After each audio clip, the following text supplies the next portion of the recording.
and stretched creativity all come together in our city.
Chắc anh nghĩ là nó đứng đó làm cả ngày đó, thì dùng mấy tiếng hồ hết. Cái này là giúp khách người chữ kế phải không, những người lặn quạng như mình hầu hết vậy. Nếu mà anh không biết gì anh cũng đưa cái hình ra cũng lên được, nhưng mà nó lại có một người trực ở đó, trạm nào cũng có một người trực ở đó để hướng dẫn người ta.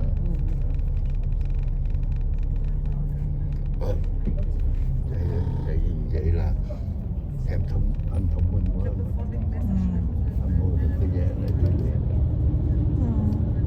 Cái đó anh hỏi không?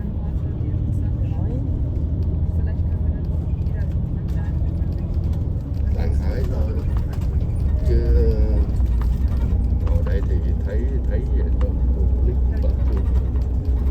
Ngoài đây có chuyện mất tiền chỗ này của mình.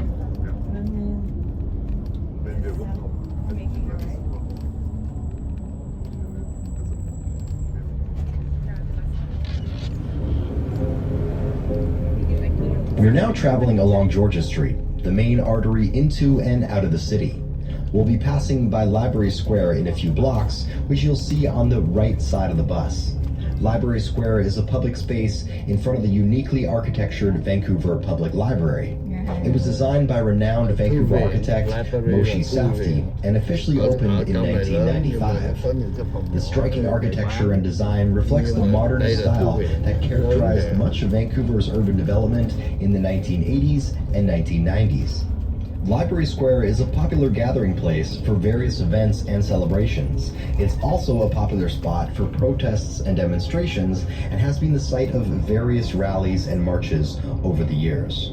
Our next stop will be the Sandman Hotel on Georgia Street. Next stop, Sandman Hotel, Georgia Street.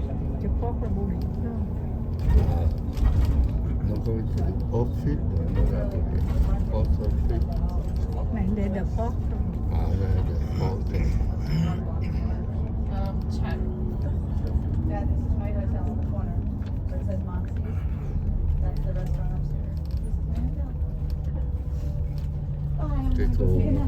cái cô trước đó là một ghế là 2 ghế.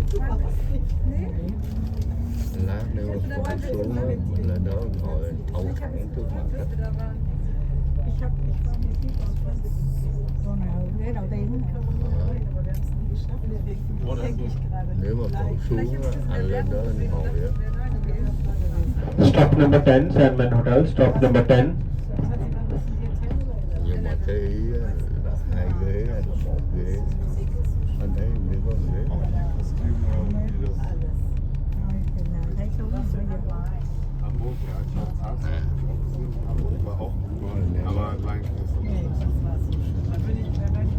Hello các bạn, bây giờ là đang ngồi trên xe bus để nó chở mình đi Đây luôn đúng không? đi một vòng á, hai tiếng đồng hồ luôn đó các bạn, đi xung quanh cái We are approaching our Library Square stop. I spoke about the unique Vancouver Public Library building a few stops back when we were on the north side of the square. If you're looking to walk around Library Square, browse some menu items at Chapadog, or check out this part of Robson Street, this is a good stop to get off and explore. After the stop, we'll be heading into Yaletown and around the Stadium District. Next stop, Library Square.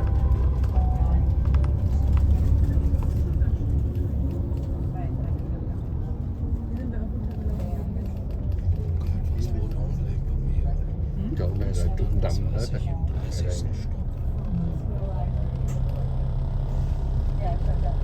Stop number 11, Library Square, stop number 11. đó là cái gì? Square là cái gì quên à?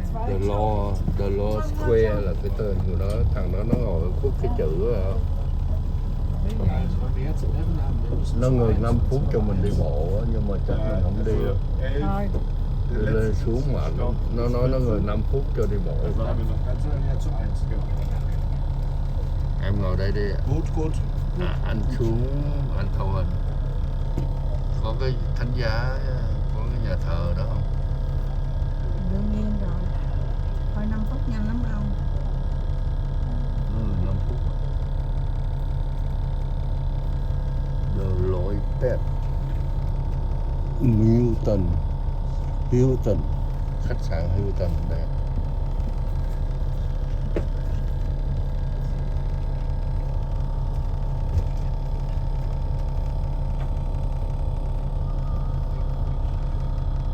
Law Square, mà nãy nói là library à. Mỗi cái building nó có cái tên của nó không? Mà nó xây cái building nó giống như mấy cái hộp vuông chắc qua chắc lại. Y như chơi dạng như bằng dẫn gì quên rồi. Số này. Giống quay phố. Nó gọi là cái gì? Cubit. Chưa biết. Còn mấy đứa thông minh Nó chạy nhanh cái gì? nhanh lắm. Ủa nó đâu có ngừng 5 phút đâu. Gì? Nó ngồi cho người ta lên xuống mà.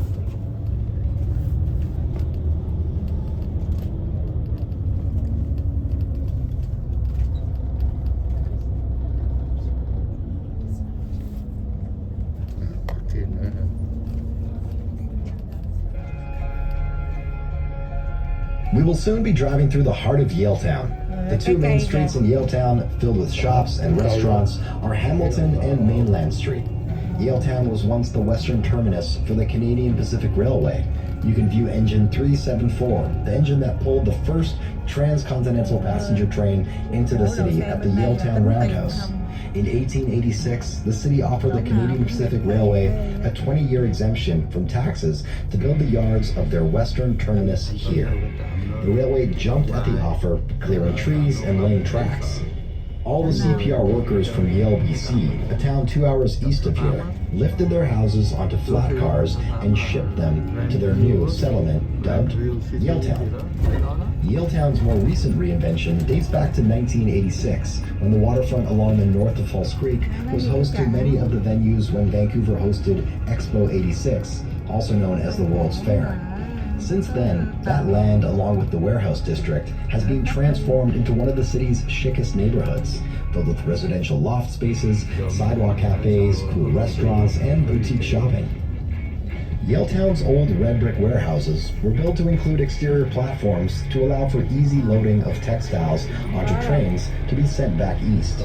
Those same platforms are now repurposed as sunny urban patios for the perfect brunch, afternoon drinks, or summertime diners. If you're looking for more upscale dining, Yaletown has some great food options for you. Frequently awarded Best Seafood Restaurant in Vancouver is the Blue Water Cafe, located here. It is currently ranked as the number 11 best restaurant in Vancouver on TripAdvisor, and I can personally recommend it to those who aren't on a budget. Cái tủ sắt này gì? Điện để sửa chữa, câu điện xung quanh đây á.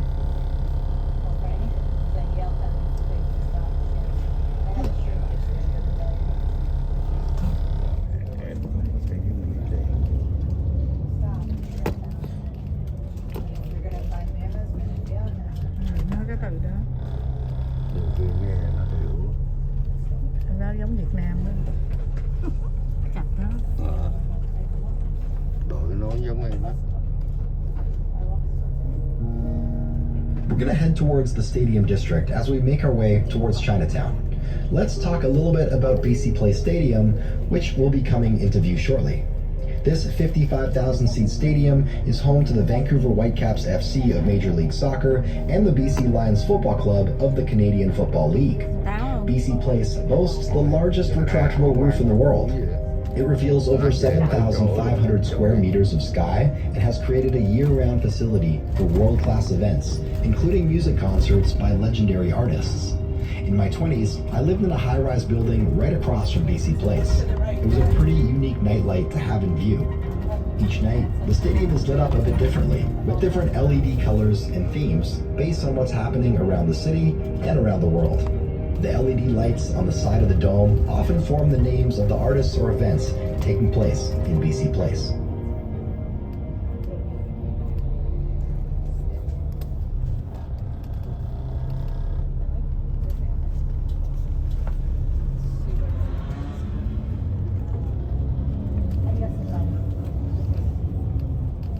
Nhưng mà mấy building thấy cũng đóng nhiều.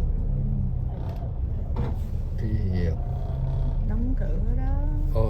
Đây là chợ bán gì hả? Mấy cái Tiệm shop đó. mấy cái shop.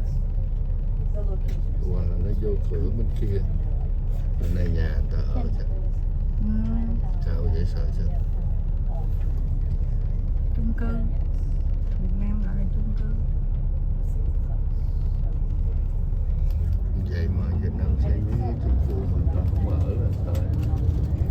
Tại vì nó chưa hoàn thành. Ai mua? Nó đang xây dở dang đó. Ở thành nhà ma luôn. Còn ở đây là tới Chinatown. Thấy chưa? Tới rồi. Ông nói vô tour là tới rồi.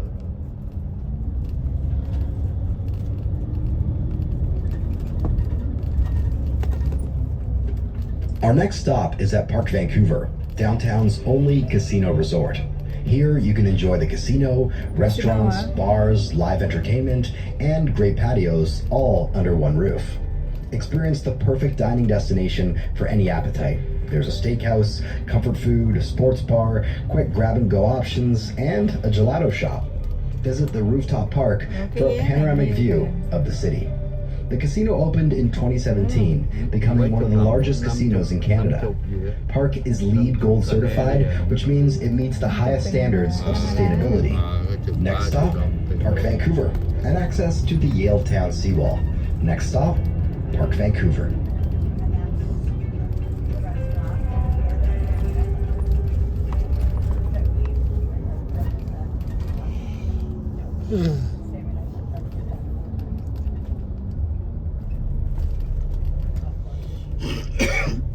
Đó, mấy cây nhỏ của lá Canada đó, cây Canada đó. Đúng. Tới tháng 10 trở đi nó mới vậy. Giờ mới tháng 7, tháng 8 mà. Sắp sửa tháng 9 là nó bắt đầu đổ màu rồi. Đó, giờ nó nổi từ từ đó. Đó.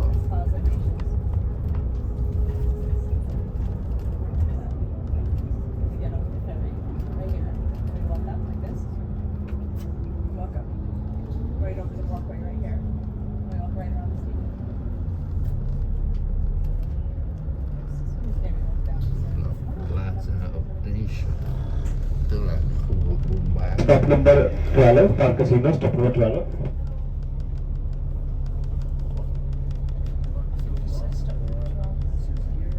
Canada lá phải không? Chỉ có cái lá thôi, không có dao So where we kiếm gì. going now? We're going all the way around. Dao kiếm chi? Của Nga, của liềm, nó búa. Cờ Việt Nam, búa ở liền, giai cấp công nhân nông dân. Không, nhưng mà giờ chỉ có lấy có 1/16 à. Cờ đỏ sao vậy? Không, nó hai loại. Past BC Place, you should see another domed roof stadium that's a bit smaller than BC Place. This is Rogers Arena, home to Vancouver's National Hockey League team, the Vancouver Canucks. If you look across False Creek, you should also get a glimpse of a big silver ball. This is Science World, and I'll tell you more about it shortly. Vancouverites are notorious for having a love-hate relationship with their local hockey team, the Canucks. When the Canucks have a winning team, you'll see flags and groupies everywhere. But when they hit a cold streak, there is very little talk of hockey around the city. Rogers Arena was also home to the 2010 Olympic hockey finals. Canada beat the US in overtime, and the city went absolutely bonkers. So many people in the city were tuned into the game that there were even reports of major water surges based on the breaks in the game. Anytime a period ended, water usage spiked dramatically across the city, with everyone flushing toilets and racing to get back to the game at the same time. I pointed out Science World earlier, which you may have seen on the edge of False Creek. Science World is a charitable nonprofit and science center engaging visitors across the province in science, technology, engineering, art, design, and math. The venue features many permanent interactive exhibits and displays, as well as areas with varying topics